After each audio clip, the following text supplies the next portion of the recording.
This is the Australian trick for cooling down a room in minutes without using an air conditioner.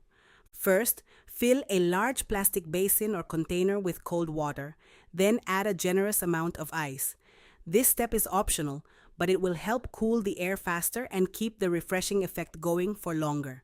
Next, place a portable ladder near the container.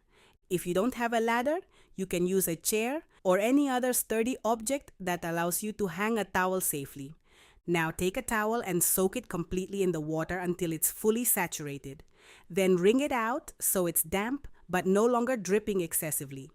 Hang the towel over the ladder or support, making sure the bottom of the towel remains in contact with the water.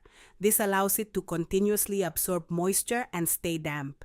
Place a fan in front of the towel and turn it on to its highest setting. As the airflow passes through or across the damp fabric, it promotes evaporation, creating a much cooler and more refreshing breeze than a regular fan alone. This is a great emergency cooling trick for small rooms during extremely hot weather.